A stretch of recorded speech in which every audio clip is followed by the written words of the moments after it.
새가족 및 교인 동정, 주보를 참조해주세요. 감사합니다. 네, 감사합니다. 어느덧 4월이 저물어 가고 또 새로운 5월이 시작되려고 합니다.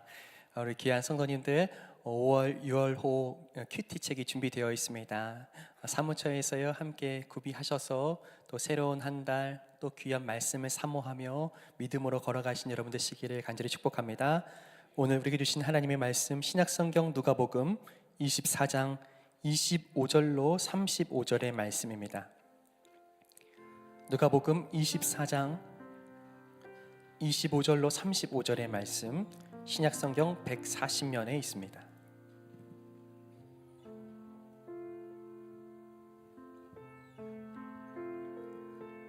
교독하실 때에 제가 먼저 읽겠습니다.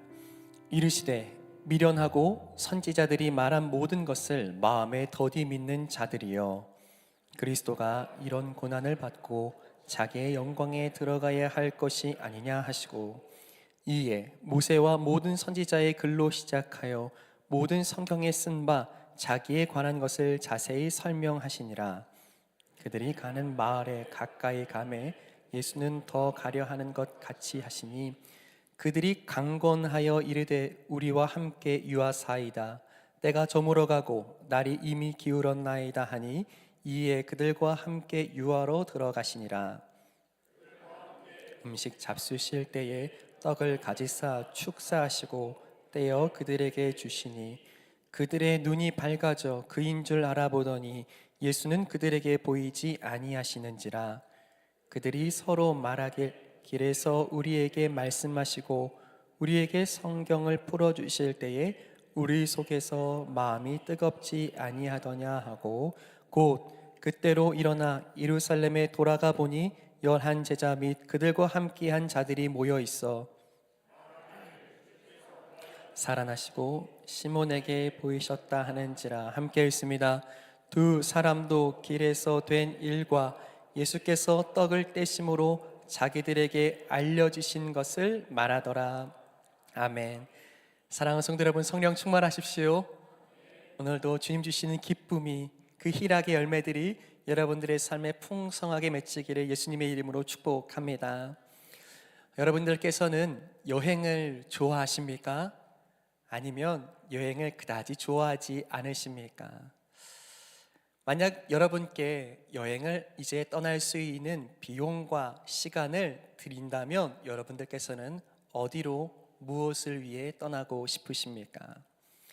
우리가 잘 아는 것처럼 많은 사람들은요 이제 여행을 기쁨으로 여기고 또 여행이 그 삶에 큰 위로가 된다고 이야기하는 것을 듣습니다.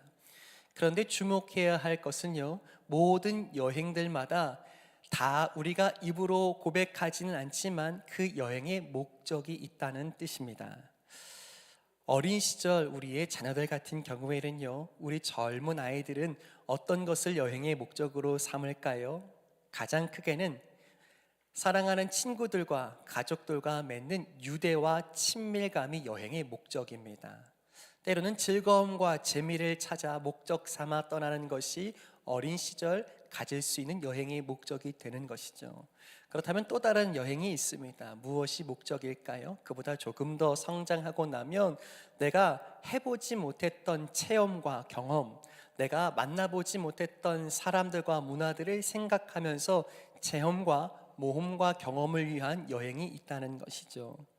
또 그렇다면 조금 더 성장한 후에는 무엇이 여행의 목적이 될까요? 대체로 쉼과 휴식이 됩니다.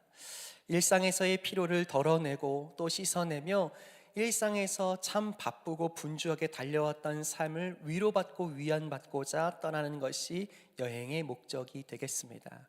그리고 마지막으로 또 다른 여행의 목적이 있다면 네 번째로는 나 자신을, 내가 걸어온 길을 되돌아보기 위한 성찰을 위한 여행이 있는 것을 우리가 보게 됩니다.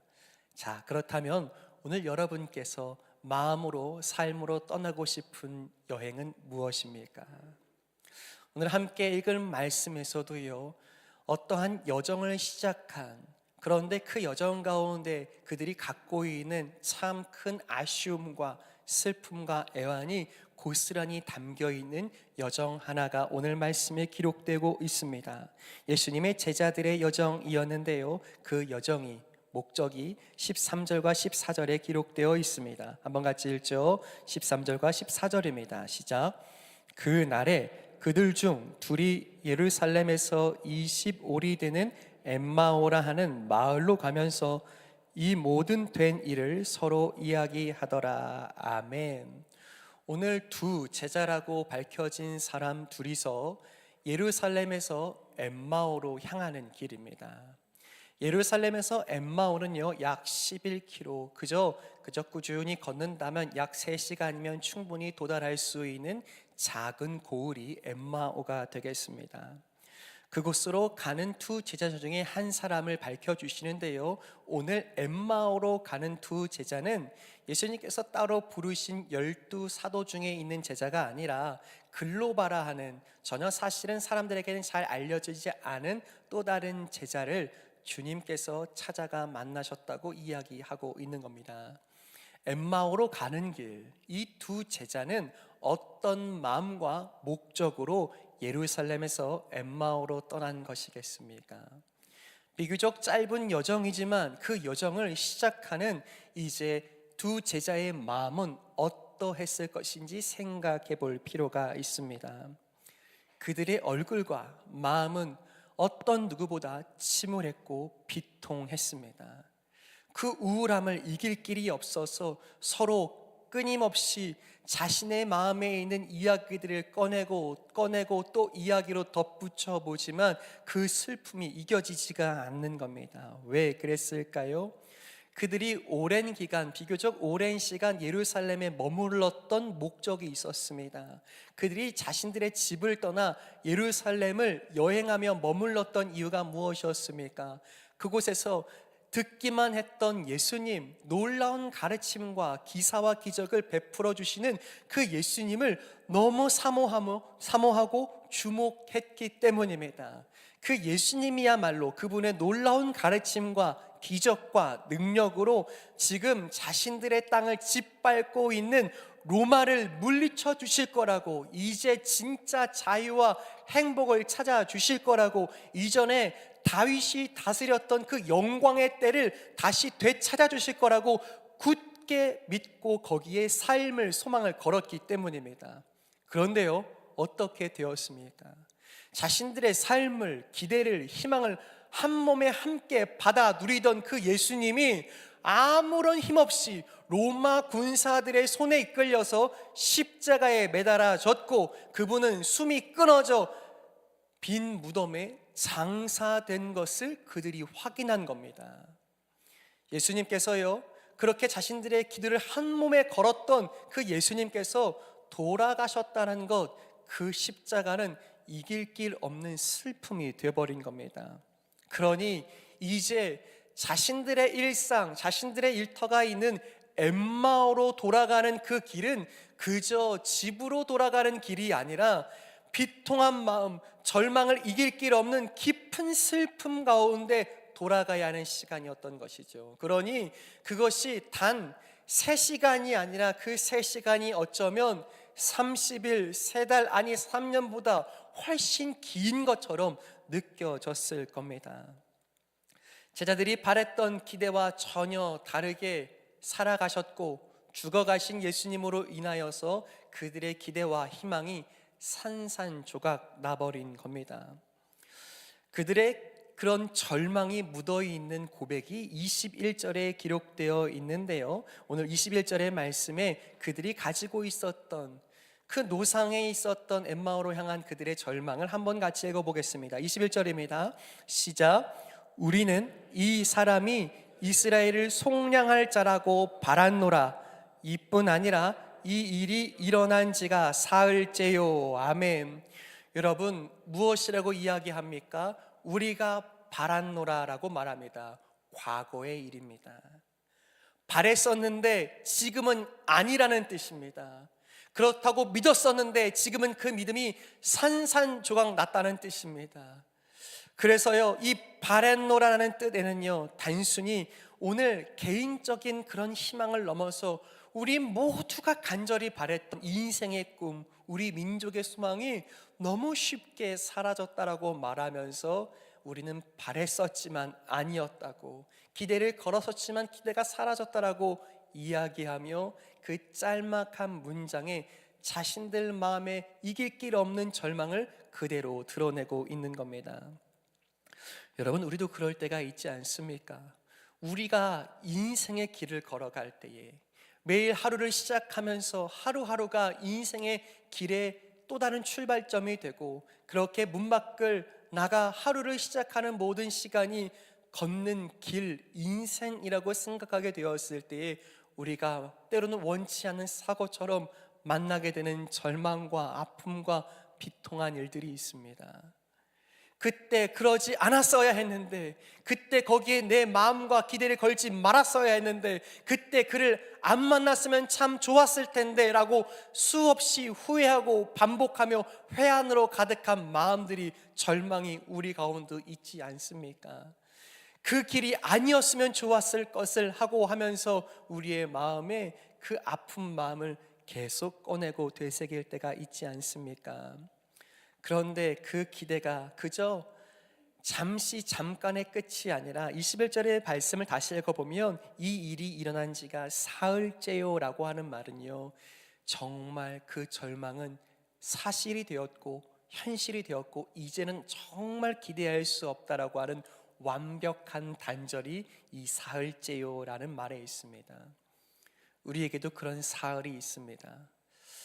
그래도 버틸만 했다고, 여기까지는 할 수 있었다고, 그때까지만 있었으면 그래도 괜찮았을 거라고 생각하는데, 어둠으로 짙게 깔린 사흘이 내 삶에 있어서 이제는 끝이라고 말하게 되는, 이제는 아무 일도 일어나지 않을 거라고 모든 기대를 포기하게 되는 그 사흘이 우리 가운데도 있다는 사실입니다.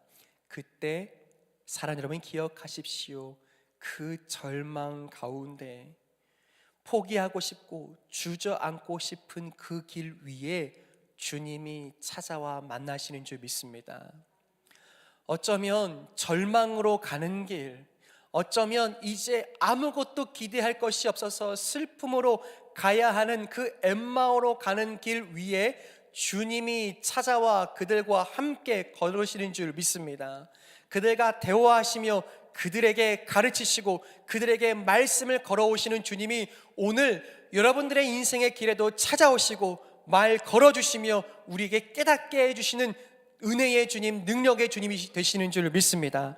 오늘 주님께서요, 어떻게 말씀을 시작하시는가, 어떻게 절망 가운데 걷는 우리에게 찾아와 말씀하시는가, 19절이 오늘 주님께서 던지고 치시고 계시는 말씀을 기록하고 있습니다. 19절 말씀을 함께 읽겠습니다. 시작. 이르시되 무슨 일이냐, 이르되 나사렛 예수의 일이니 그는 하나님과 모든 백성 앞에서 말과 일에 능하신 선지자이거늘. 아멘. 자, 여러분, 지금 예수님이요, 부활하신 예수님을 알아보지도 못하는 제자들 곁에서 함께 그 3시간을 걸어가시면서 말을 걸어주시는 겁니다. 대화해 주시는 거예요. 그들의 절망 섞인 이야기에 이야기를 붙여 또 다른 가르침을 주시는 겁니다. 여러분, 오늘 예수님이 어떤 말씀을 하십니까? 19절에 보시면 이르시되, 질문하시는 거예요. 무엇이라고요? 무슨 일이냐 하십니다. 여러분께 여쭐게요. 여러분, 예수님이요, 왜 이런 질문을 하신 것이겠습니까? 우리는 대체로 질문할 때는요, 무언가 내가 알지 못하는 바가 있어서 상대방의 답을 들어야 하기 때문에 어떤 목적을 가지고 질문할 때가 있습니다. 그렇다면 예수님께서요, 정말 이 일어난 일을 알지 못하셔서 무슨 일이냐 물으시는 것이겠습니까? 그렇지가 않죠. 지금 예수님께서요, 무슨 일이냐 물으시는 것은 이런 의미입니다. 너희가 이토록 절망하며 걷는 이유가 무엇이냐? 무엇이 너를 이토록 절망스럽게 만들었느냐? 너는 왜 이 자리에 주저앉아 비통해하며 슬퍼하며 절망하고 있느냐? 너는 여기에 왜 절망하며 앉아 있느냐? 물으시는 줄 믿습니다. 오늘 저 여러분들에게 물으시는 거예요. 우리가 할 수 없다 말하고 포기하고 싶다 말하는 우리의 인생의 문제 앞에서 이제는 기도해도 안 된다, 아무런 일도 일어나지 않는다, 그러니 이제 할 수 있는 것이 아무것도 없다라고 말하는 우리 가운데 주님께서 질문하시는 줄 믿습니다. 무슨 일이냐? 무엇으로 절망하며 주저앉아 있느냐? 왜 그 자리에 포기하며 낭망하고 있느냐? 물으시는 줄 믿습니다. 주님은요, 이 질문을 통해서요, 듣고 싶으신 거예요. 무엇이, 어떤 마음, 어떤 의도, 어떤 우리의 계획이 수포로 돌아가서 우리가 절망하고 있는지 우리의 마음의 그 자리를 다시 보라고 하시는 줄 믿습니다. 왜요? 주님은요, 이 질문을 종종 사용하셨습니다. 모르셔서가 아니라 우리의 마음을 우리의 입술로 고백하길 원하시는 겁니다. 대표적으로 이렇게 하신 적들이 있어요. 마가복음 10장에 보면요, 맹인 바디메오가 나옵니다. 여러분, 정말 오랜 시간 인생의 숱한 날들을 보지 못하고 살았더라고요. 그러니 얼마나 그 마음과 인생이 지치고 힘들었겠습니까? 그런데 예수님이 물으시는 거예요. 그 맹인 바디메오에게요. 무엇을 물으십니까? 내게 무엇을 하여 주기를 원하느냐 물으십니다. 예수님이 모르셨을까요? 그 맹인 바디메오가 당연히 원하고 바라는 것은 보기 원하는 일이 당연한 것이 아니겠습니까? 그런데 물으시는 거예요. 모르셔서가 아닙니다. 정말 너의 소원, 너의 보고자 하는 그 열망이 오늘 내 앞에 서 있는 내가 참으로 보게 하게 할 능력의 구주임을 네가 믿고 고백하느냐? 너의 그 절망의 자리에서 일으켜 세울 자가 나인 것을 참으로 믿느냐라고 그 믿음을 고백하길 원하시는 것이 주님의 질문이며 그 질문의 의도인 줄 믿습니다. 또한 뿐만이 아니라요, 베드로에게도 물으신 적이 있습니다. 요한복음 21장에는요 베드로에게 질문하신 거예요. 무엇을요?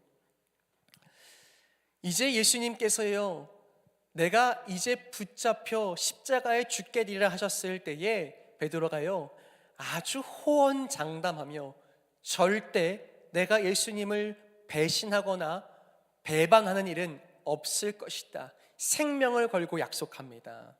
그런데요, 주님은 아니다 하시죠. 끝내 어떻게 됩니까? 닭이 울기 전에 3번 아주 강력하게 나는 결코 저 예수를 모른다고 마치 내 생명을 걸고 담보할 수 있는 것처럼 이야기합니다. 어땠을까요? 다시는 말할 수 없었을 겁니다. 무엇을요? 예수님 사랑한다고 그에게 물으시는 거예요. 시몬아, 내가 이 사람들보다 나를 더 사랑하느냐 물으십니다. 무슨 의미입니까? 이제는 다시는 말할 수 없을 것 같은데, 내가 주님을 어떻게 배신하고 떠나는지 주님이 더 잘 아시는데 나를 네가 다른 사람보다 더 사랑하느냐 물으시는 그 질문 앞에 베드로는 마음이 무너져 내렸을 겁니다. 그런데 주님이요 3번 거듭 물으세요. 시몬의 사랑을 의심하셔서가 아닙니다. 내 사랑이 깨어져 버렸고 내 사랑을 다시 말할 수 없어서 예수님을 다시 눈들어 볼 수 없는 비참하고 참담한 그 절망의 자리에서 내가 다시 회복시키겠다 하시는 주님의 질문인 줄 믿습니다. 사랑하는 여러분, 오늘 주님이요 여러분들에게 물으십니다. 무슨 일이냐 하십니다. 여러분, 오늘 주님께서 우리에게도 물으시는 이 질문 앞에 응당 우리도 대답해야 할 줄 믿습니다. 무슨 대답이어야 할까요?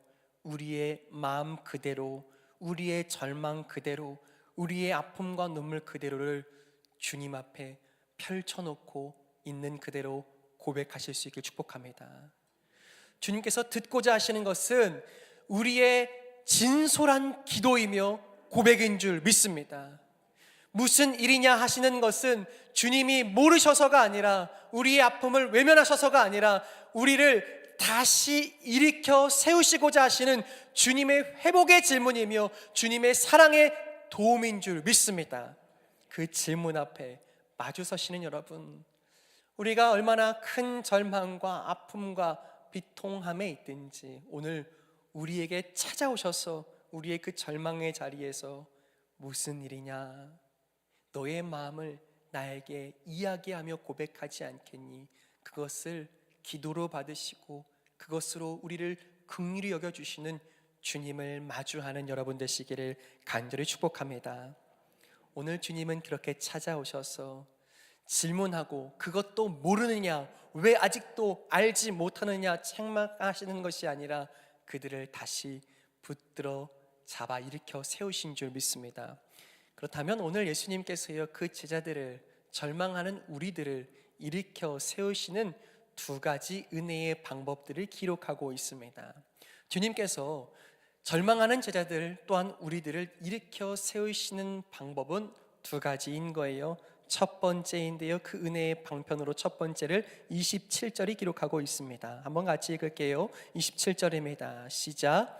이에 모세와 모든 선지자의 글로 시작하여 모든 성경에 쓴 바 자기에 관한 것을 자세히 설명하시니라. 아멘. 첫 번째로요, 부활하신 예수님이요, 그분의 사랑을, 회복을 허락하시며 사용하신 은혜의 방편은 무엇입니까? 저를 따라 하실까요? 말씀. 무엇입니까? 말씀입니다. 여러분, 우리가 이 땅을 살아내면서 아픔과 눈물과 절망의 자리에서 하나님을 붙들고 다시 회복될 수 있는 유일한 방법이 있다면 그것은 다른 곳에 있지 않고 오직 말씀인 줄 믿습니다. 사람들의 위로와 또 다른 많은 즐거움들이, 심지어는 짤막하게 이루게 되는 그 여행의 즐거움이 우리의 삶을 다시 붙돋고 새롭게 하는 것이 아니라 오직 말씀이 우리를 새롭게 하며 위로하며 회복하게 하는 줄 믿습니다. 그래서 우리는요, 참으로 말씀을 소중히 여겨야 합니다. 말씀을 듣고 또 들으며 그 말씀 앞에 머물러야 하는 줄 믿습니다. 이 말씀이 그저 성경 가운데 있는 그저 설교자가 하는 또 다른 경연과 강연 정도가 아니라 나에게 말씀하시고 찾아오셔서 그 사랑과 지혜와 돌보심을 허락하실 유일한 은혜의 방법, 그것이 말씀이라 고백하시며 사모하시는 말씀의 사람들 되시기를 예수님의 이름으로 축복합니다. 여러분, 말씀을 사랑하십니까? 매일매일 그 말씀을 사모하며 내게 주신 말씀으로 받아 누리실 수 있기를 축복합니다. 그 말씀 가운데마다 살아계시는 하나님이 나를 만나시고 사랑하시며 나를 찾아오신다고 고백하며 그 하나님을 깊이 만나는 여러분 되실 수 있기를 예수님의 이름으로 축원합니다. 여러분, 그렇다면 말씀을 정말 사모하고 사랑한다면 오늘 예배를 마치고 어디로 가야 할까요? 어디로 가면 좋을까요? 사무실로 가야 할 줄 믿습니다. 무엇 하라고요? 큐티 사러. 여러분, 교회가요, 사실은요, 이 큐티를 여러분께 판매하는 또 다른 목적이 있는 것이 아닙니다. 우리가 붙들고 매일을 살아가야 할 진짜 은혜가 어디에 있는가? 우리가 이 땅을 절망하지 않고 하늘 소망을 품고 살아갈 수 있는 유일한 방법이 무엇인가를 씨름하며 오직 말씀밖에 없다고, 그 말씀 가운데 살아계신 주님밖에 없다고, 그 말씀이 나를 살리는 은혜의 방편이라고 고백하게 될 때 그 말씀은 매일매일 생명의 양식이 되어 우리를 새롭게 살게 할 줄 믿습니다.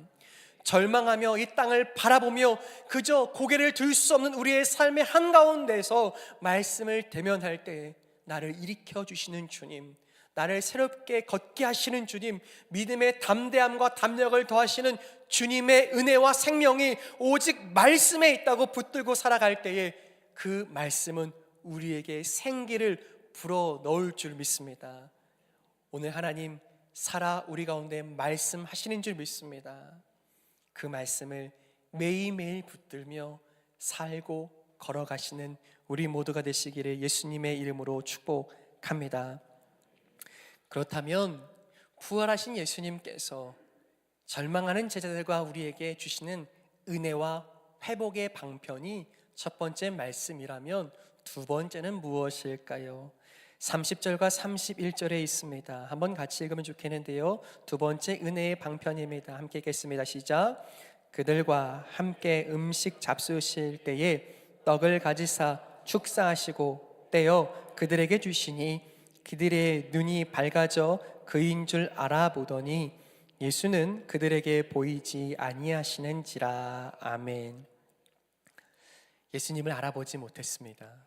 부활하신 예수님이요, 그 오랜 시간을 함께 걸으며 가르쳐 주시고 말씀하시고 질문하시고 답하시는데 예수님의 제자라고 했던 이 두 사람이 끝까지 예수님을 알아보지 못했습니다. 그런데요, 어느 순간 눈이 띄어졌습니다. 예수님께서 사용하신 은혜의 방편 두 번째는요, 무엇이었습니까? 저를 따라 하실까요? 성찬. 무엇이라고요? 성찬입니다. 또다시 예수님께서는요, 그 두 제자의 집으로 들어가셔서 빵을 떼십니다. 익히 잘 아는 것처럼 오병이어 가운데 주님은 놀라운 은혜의 식탁을 이미 베풀어 주셨고 12제자를 모은 가운데 마지막 밤에 마지막 성찬을 그들을 위해 떼어 주셨습니다. 그것은 무엇이었습니까? 예수님의 살이었고 예수님의 피였습니다. 무슨 뜻이냐면 성찬을 통하여서 그 성찬을 그저 받아 먹으면 또 다른 힘과 용기와 에너지가 생긴다는 것이 아니라, 그 음식에 능력이 있는 것이 아니라 그 성찬에 담겨 있는 진짜 십자가의 의미가 우리를 다시 살게 하는 줄 믿습니다. 십자가 곧 예수님께서 그분의 살을 온 몸을 찢으시면서 우리에게 살리고자 하신 주님의 생명과 사랑이, 또한 그분께서 우리를 위해서 쏟으신 그 모든 보혈이, 물과 피를 쏟으시는 아낌없는 사랑이 우리에게 생명되어 주어졌다면, 그 성찬 안에 담긴 주님의 생명, 주님의 사랑이 내게 실제가 되고 실현될 때 그것은 나에게 회복입니다 고백하게 될 줄 믿습니다. 여러분, 십자가를 믿으십니까? 그 십자가가 참으로 사랑인 줄 고백하십니까? 성찬으로 함께 떼고 마시면서 예수님의 그 살이 나를 위한 사랑이며 본래 나의 몸이 찢겨야 했으나 주님이 대신 찢기셨음을 고백하십니까? 그 십자가가 진짜 사랑이라고 고백한다면 그것을 받아 누리게 될 때에 그 십자가의 사랑은 실제이며 내 삶에 누리게 된다고 고백하는 십자가의 의미가 우리의 영적인 눈을 새롭게 뜨게 하는 은혜의 방편되는 줄 믿습니다. 두 가지였습니다. 주님께서요, 절망 가운데 있을 수밖에 없는 우리를 위해서 주신 은혜요, 첫 번째는 주께서 허락하신 말씀이요, 두 번째는요 십자가인 겁니다. 우리가 그것을 붙들고 살아갈 때에 절망스러우나 절망하지 않을 수 있습니다. 어렵고 고통스러우나 그것은 우리를 끊어낼 수 없는 주님의 도우심과 새롭게 살게 하시는 은혜의 길 될 줄 믿습니다. 말씀을 사모하십시오. 십자가를 더 깊이 묵상하고 이해하십시오. 그 은혜 앞에 서시길 축복합니다. 그렇다면 오늘 이 말씀 속에서요, 우리는 또한 깨닫게 됩니다. 32절과 33절의 말씀을 한번 같이 읽으면 좋겠는데요, 한번 32절과 33절의 말씀을 함께 읽도록 하겠습니다. 시작. 그들이 서로 말하되 길에서 우리에게 말씀하시고 우리에게 성경을 풀어주실 때에 우리 속에 마음이 뜨겁지 아니하더냐 하고 곧 그때로 일어나 예루살렘에 돌아가 보니 11 제자 및 그들과 함께한 자들이 모여 있어. 아멘. 여러분, 두렵고 또한 마음에 비통함이 가득해서 절망 속에 걷는 길이었다고요. 그래서 엠마오로 도착했는데 주님께서 펼쳐주신 그 은혜의 말씀과 십자가를 담아 보여주신 이 성찬의 떡을 떼는 하나님의 놀라운 은혜의 방편이 예수님을 통하여 주어지게 될 때에 그들이 두려움을 다시 돌이켜 용기와 믿음을 가지고 예루살렘으로 돌아가게 된 줄 믿습니다. 여러분, 무엇이 달라진 것이겠습니까? 무엇을 그들이 만났고 그렇게 그들이 무엇을 고백하게 되었기에 다시 다른 삶, 다른 용기로 그렇게 예루살렘으로 돌아가게 된 것입니까? 여러분 기억하십시오. 오늘 가장 중요한 부분인데요, 오늘 예수님께서 하신 일을 주목하면 좋겠습니다. 무엇입니까? 여러분, 지금 예수님이요, 거치신 시간들이 있는 겁니다. 예수님이요, 어떤 시간들을 지금 거쳐 오셨습니까? 엠마오로 가는 길 전에 예수님께서 보내신 시간이 무엇이었습니까? 첫 번째로요, 이길 길 없는 십자가의 고통을 주님이 지나신 줄 믿습니다. 여러분, 우리였더라면 오늘 말씀을 묵상하면서 우리가 예수님과 같이 극심한 고통 십자가를 거쳤더라면 우리는 무엇을 말할까요? 그것을 믿지 못하고 또다시 엠마오로 가고 있는 제자들에게 내가 얼마나 극심한 고통을 십자가에서 겪었는지를 이야기하지 않을까요? 우리가 예수님처럼 이루 말할 수 없는 고통을 우리의 몸과 마음과 삶으로 경험했더라면 내가 얼마나 너를 위해서 힘겨운 시간을 보내는지 이야기하지 않을까요? 그런데요, 예수님이요, 아무런 고통에 대해서 말씀하시지 않습니다. 살면서요, 우리가 진짜 위로를 받을 때가 있습니다. 언제입니까? 여러분, 우리가 진짜 힘들고 아플 때가 있어요. 그런데요, 우리가요, 위로를 얻을 때가 있습니다. 언제 위로가 될까요? 아플 때. 놀랍게도요, 우리보다 더 아픈 사람을 만날 때 위로를 얻습니다. 나는 이만큼 아픈데 그래서 너무 힘들고 흔들리는데 나보다 훨씬 고통스럽고 아파 있는 사람이 여전히 소망을 붙들고 믿음 안에서 살아가는 삶을 보면서요, 그래서 내 삶과 아픔 위로를 얻습니다. 때로는 그것이 간증이라는 형태로 여러 가지 방편으로 우리가 위로를 얻는 거예요. 그런데 기억하십시오. 사람으로서 경험할 수 없는 고통이 있습니다. 무엇입니까? 십자가입니다. 우리 주님은 우리가 인생으로서 가질 수 있는 어떤 고통보다 더 큰 고통과 아픔을 아시는 분이기 때문에 그분은 우리를 위로하실 수 있는 유일한 주님인 줄 믿습니다. 그런데요, 주님이요, 그 극심한 고통을 말씀하지 않으십니다. 왜 그러셨을까? 또 생각해 보게 됩니다. 또한 예수님이 극심한 십자가의 고통을 거치셨더라면 그 다음으로 거치셔야 했던 예수님의 여정은 부활이라는 여정입니다. 여러분, 부활은 한 가지를 언제나 전제합니다. 무엇을 전제할까요? 반드시 죽어야 부활이 있습니다. 그들이 이야기했던 절망의 사흘, 어둠 가운데, 죽음 가운데 머무셨을 그 사흘이 어떤 고통과 눌림인지, 어떤 비통함과 어둠인지 주님이 잘 아신다면 그 비통함과 어둠과 죽음의 공포를 말씀하실 법도 한데 아무런 말씀이 없으세요. 그저 함께 읽은 것처럼 오직 말씀으로 제자들을 격려하시고 깨닫게 하시며 은혜의 방편으로 성찬을 베푸시면서 그들을 다시 일깨워 세우십니다. 여러분, 여기서 무엇을 보게 되십니까? 우리가 만나게 되는 것은요, 눈길을, 마음을, 상황이 변하고 고통이 찾아와도 한결같이 우리를 사랑하시는 주님을 만나게 되는 줄 믿습니다. 십자가 위에서도 주님은 그 고통 가운데 그저 비통하다, 아프다, 고통스럽다 그 마음을 빼앗기지 않고 십자가 위에서도 그래서 십자가를 통해서 다시 찾을 우리만을 주목하여 보시는 주님을 만나게 되는 줄 믿습니다. 부활 속에서 어쩌면 죽음이라는 길고 짙은 고통을 거쳐셔야 하는 그 주님이 그 죽음을 묵상하지 않고 죽음을 이기시고 부활하셔서 되찾으실 우리를 생각하시면서 그분의 마음과 시선은 온통 우리 가운데 있는 줄 우리가 믿습니다. 여러분, 주님의 사랑은 변함이 없는 거예요. 십자가 위에서도 고통 가운데도 죽음이 그 삶에 임하게 됐을 때라도 주님은 변함없이 그 사랑을 우리를 향해 쏟으시는 줄 믿습니다.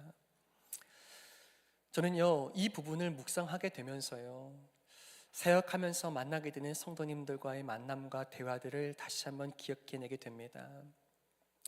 병세가 악화되고 이제는 병원에서도 의사도 남은 시간이 길지 않다라는 참 안타까운 검사와 결과들을 들을 때가 있습니다.